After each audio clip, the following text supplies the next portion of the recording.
Hello, this is Mrs. Thompson, and today we're going to be talking about the law of sines. Here are our objectives. Now, let's look at the law of sines.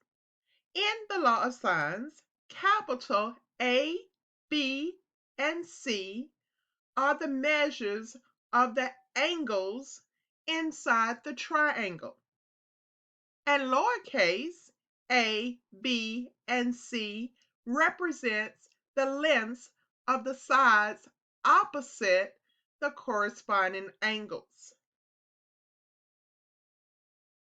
The law of sine states that the length of side A over the sine of angle A equals the length of side B over the sine of angle B, and they also equal the length of side C over the sine of angle C.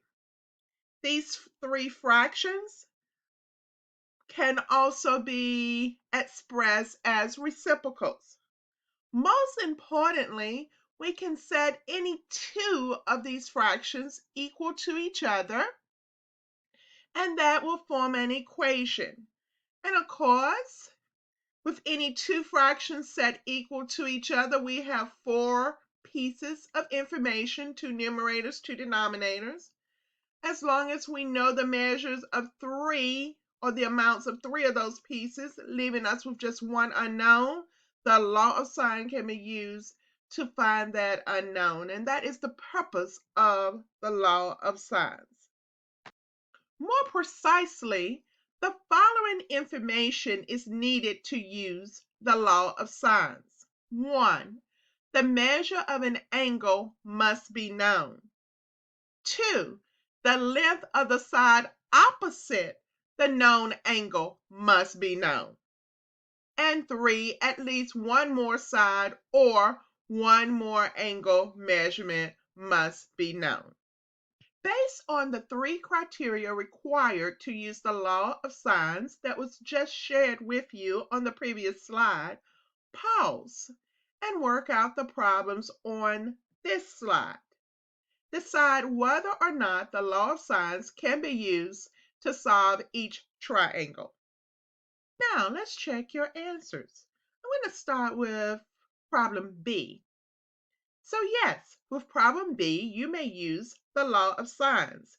You can see that you're given an angle measurement and the length of the side opposite that angle, measure of angle C, length of side C, and an additional fact. The same is true with problem C. You're given the measure of angle B, the length of the side opposite angle B, side B, that's provided, and an additional fact. However, with problem A, we do not have the measure of any angle, therefore we do not have the measure of an angle and the length of its opposite side, so the law of sines cannot be used to solve triangle A. Looking at an example, solve the given oblique triangle, round lengths to 1 decimal place. You are given the measure of two angles in the triangle and also the length of side C, as you can see on the screen. In math, we keep things as easy as possible. So we remember back from grades K5 that all three angles of a triangle total 180 degrees. So anytime, as with this problem, you know the measures of two angles of a triangle, you use the fact that all three will total 180 to find that third measure. So one of our angles this time measures 50 degrees, the other one 99 degrees. We need 31 more degrees to get a sum of 180. So angle B, the third angle, measures 31 degrees. Now we move on to finish solving the triangle. Solving the triangle means that when you're finished, you know the measure of all three angles and the lengths of all three sides. So we have two sides remaining to find the lengths of A and B, and we have what we need to use the law of sines. We have the length of an angle, the measure of an angle, angle C, 50 degrees, and the length of its opposite side, side C, a length of 14 units. So we can use that fraction, any fraction that contains the sine of C and the measure of angle C. I am using the form of the formula where the angle measurements, the trig part, is in the denominator. And once you select to do that, you have to stick with that for a problem. In other words, I couldn't have the trig portion in the denominator with one of my fractions in my equation and in the numerator in the other. It has to stay in the same location for each equation. Well, plug it in for C, lowercase c, the length, the angle measurement for C, and then just one more measurement has to be plugged in. We have to find A and B. So we need something. I'm finding A first. So I need a fact with A, and that is that the measure of angle A is 99 degrees. So after substituting that in, we only have one unknown. This is a proportion, two fractions set equal to each other. So I choose to solve it as such by cross multiplying. A times the sine of 50 is A times the sine of 50. The sine of 99 times 14 is the sine of 99 times 14. Getting A, that missing piece, all by itself by dividing by what it was being multiplied by to get A all by itself. Opposite operation. So dividing by the sine of 50, that goes in our denominator to show that we're dividing by. Plugging this in our calculator and rounding to one place behind the decimal. Because we round, we switch to the approximate symbol, and we find that the length of side A is approximately 18.1 units. The same procedure is used to find the length of side B, and you can see that here. Looking at another example, once again, we're given the measure of two angles in the triangle. Remembering that all three will total 180. That means that angle C must be 81 degrees. And that is worked out here for you. Just subtracting the two given measures from 180 degrees to get that unknown measure of the third angle. Well, afterwards, we just have to find the lengths of side A and side B. We have to find them individually. We can only have one unknown in an equation if we're going to solve and get a numerical value for it. So, as usual, we plug in where we know the angle measurement and its opposite side. So plug it in the values for lowercase c and uppercase c. And our proportion here from the law of sine, and then just choosing one to find. I chose to find side A first, so A stays in its proper location, and the measure of angle A is substituted in.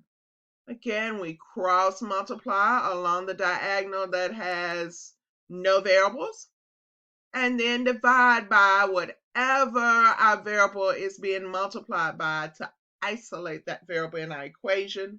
So cross multiplying and then dividing, we find that the length of side A, when round to one place behind the decimal, is approximately 15.8 units. Again, the same procedure method is used to find the length of side B, and that is here, and this should be side B, not A over here. Of course, now showing correctly the measure of side B being found last. This slide shares some additional information with you, but most importantly, note just because you're given the measures of three angles and you have the measures of three sides or something representing the measures of three sides, it doesn't mean that those items will always form a triangle. As you can see here, the three sides must meet to have a triangle. So don't just assume if you have the measures of three angles and the measures of three sides that you have a triangle. And here is an example where we're solving, and after getting our results, we realize we do not have a triangle. So you would just stop at that point. Of course, after substituting what's given into, or someone what's given into the law of sines, we see that we get a final result that the sine of angle A is approximately 1.5. And there's no angle for which the sine would be greater than 1. Therefore, this is not a these are not facts that match a triangle.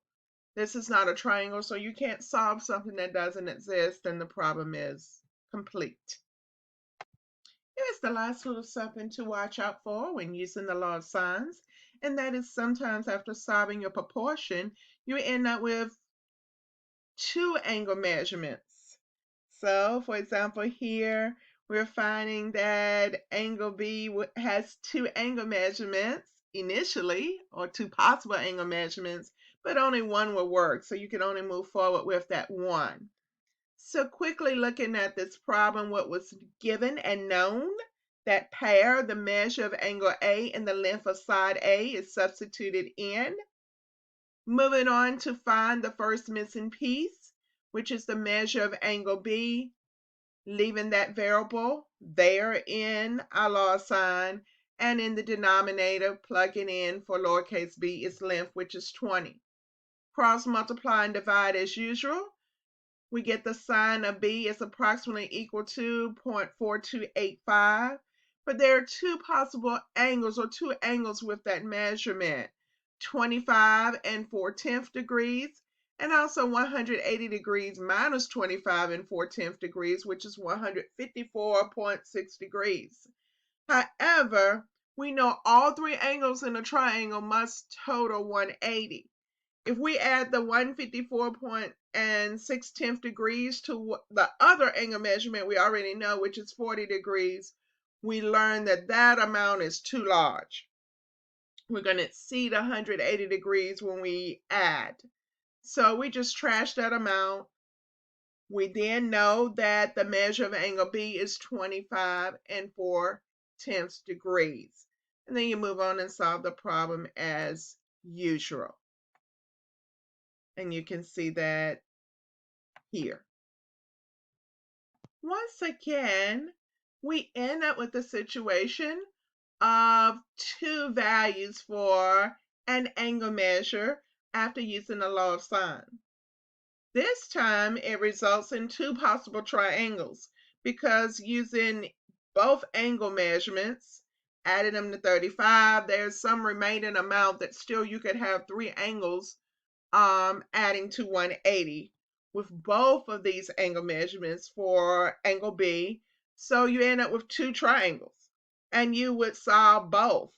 You would need to find the measures of angle C and side C, with angle B having a measure of 49 and 9/10 degrees, and then go back again and work the problem out, finding the measure of angle C and side C when angle B has a measure of 130 and 1/10 degrees. And looking at an application, we have a person who wants to measure or need to measure the distance across a river. Measurements in fairly decent locations to reach have been made. So, want to know the distance across the river, across the river, which would be the length of side A of this triangle. We know that the measure of angle A is 23 degrees. We plug that in. We also need lowercase a, that missing piece we're trying to find, that length across the